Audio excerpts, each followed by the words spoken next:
Hello അമ്മേ. എവിടാടി കടയിലെത്തിയോ? എത്തി. സാധനങ്ങൾ വാങ്ങിച്ചോണ്ടിരിക്കുവാ.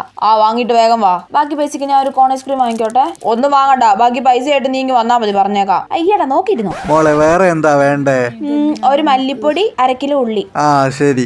അത് അപ്പുറത്തെ വീട്ടിലെ അമ്മച്ചിയല്ലേ ഇങ്ങോട്ട് വരുന്നേ? അയ്യോ, ഞാൻ ഇനി എങ്ങനെ ഐസ്ക്രീം വാങ്ങിക്കും? മോളെ ഇവിടെ ഉണ്ടായിരുന്നോ? വീട്ടിലോട്ട് സാധനം വാങ്ങിക്കാൻ വന്നതാണല്ലയോ? അതെ അമ്മച്ചി. വീട്ടിൽ ഉച്ചയ്ക്ക് എന്താ കറി മോളെ? മീൻകറിയാ. എന്ത് മീനാ? എന്തൊക്കെ അറിയണം. എനിക്ക് പേരൊന്നും അറിഞ്ഞൂടാ അമ്മച്ചി. മോളെ വേറെ എന്തെങ്കിലും വേണോ? വേണ്ട അങ്കിളെ. കോൺ ഐസ്ക്രീം വേണമെന്ന് പറഞ്ഞില്ലായിരുന്നോ? അയ്യോ, പിള്ളേർക്ക് ഐസ്ക്രീം ഒന്നും കൊടുക്കല്ലേ. അതൊക്കെ എങ്ങനെയാ ഉണ്ടാക്കുന്നതെന്നൊക്കെ ആർക്കറിയാം മോളെ. ശരിയാ. എന്ത് കഷ്ടമായത്. ഒരു ഐഡിയ ഉണ്ട്. അമ്മച്ചി കടയിൽ നിന്ന് പോകുന്നവരെ പുറത്ത് എവിടെയെങ്കിലും മാറി നിൽക്കാം. എന്നിട്ട് പോയി കഴിഞ്ഞിട്ട് വന്നിട്ട് ഐസ്ക്രീം വാങ്ങിക്കാം. മോള് സാധനങ്ങളൊക്കെ മേടിച്ചോ? വാങ്ങിച്ചോ അമ്മച്ചി. വാ മോളെ, നമുക്ക് ഒരുമിച്ച് പോകാം. അല്ല അമ്മച്ചി, എനിക്ക് മിണ്ടിയും പറഞ്ഞു പോവാൻ കൂട്ടിനൊരാളായല്ലോ. വാ മോളെ. ചേടാ. അങ്ങനത്തെ